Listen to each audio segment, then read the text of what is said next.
Greetings. Today's coverage focuses on Phase 2 of the Tesla-Mercedes Semi-Partnership, medium-duty trucks. Wie geht's? Wir stehen noch immer auf zwei Beinen. Bonjour, Zdravstvuyte, and welcome to our Phase 2 discussion of the Tesla-Mercedes hookup for trucks. What I wanted to cover in this session is the fact that Mercedes recently announced that they opened a 2-year trial of medium-duty trucks at the same time that they were opening up orders for both vans and for light-duty vehicles. The medium-duty trucks, a picture of which you'll see in the thumbnail, as well as you'll see video of the vehicle above, is focused on the fact that in inner city sub 200 mile range, there are heavier duty circumstances, be it refrigerated trucks or other vehicles, let's say garbage trucks, etc., that may want to go electric. And so the medium duty trucks are focused on that group. Currently, Mercedes has 5 trucks in operation in Stuttgart, and they've been loaned out to customers for other Mercedes vehicles, but spread throughout different uses. And the plan is for those trucks to be followed by teams of engineers to help gather data on how the performance occurs and what other issues might happen with those vehicles.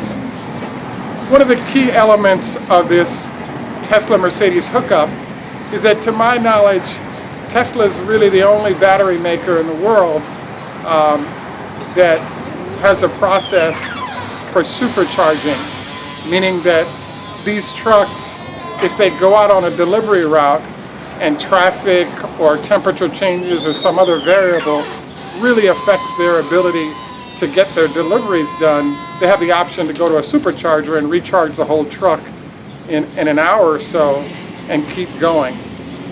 This is really critical because, for example, if you have an ice cream truck, you potentially lose your entire load if in fact you don't have the supercharger capability.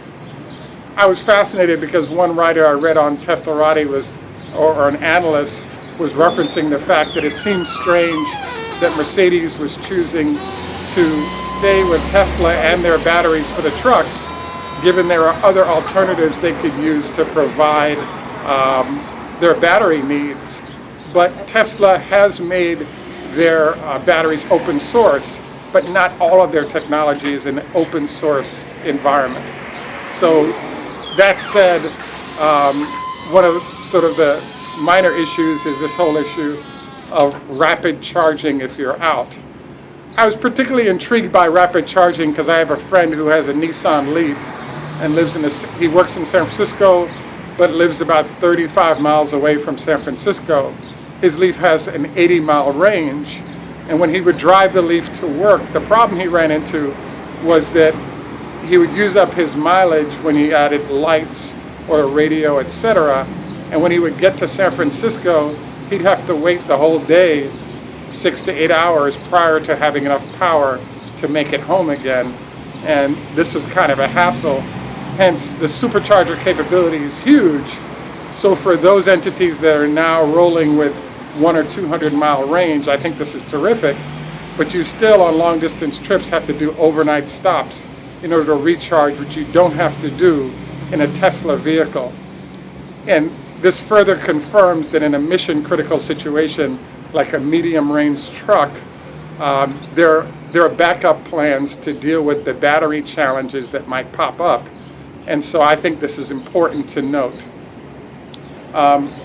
Further consideration here that we'll be covering in future dialogues is Phase 1 was vans and light-duty trucks. Phase 2 is now medium-duty trucks.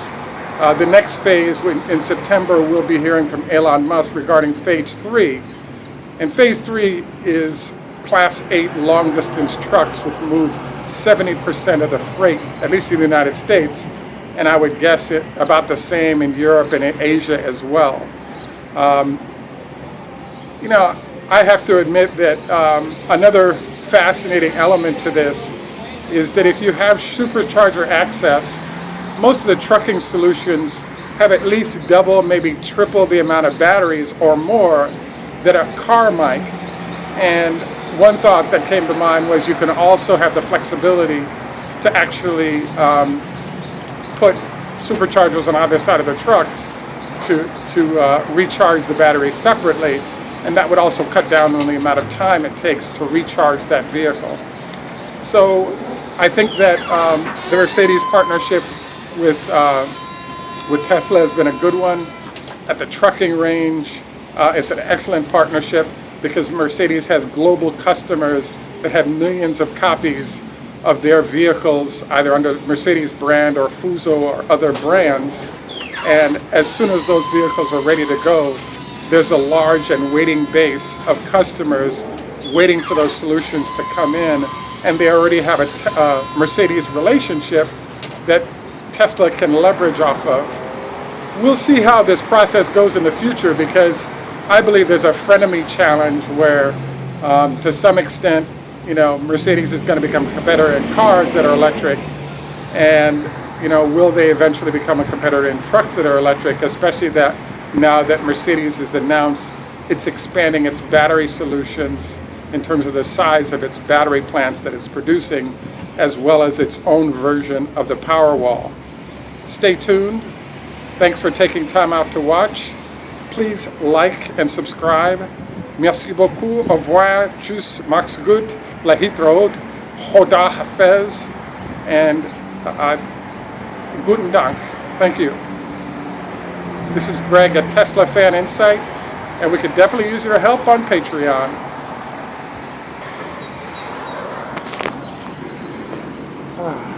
That's not much. At least follow the machine.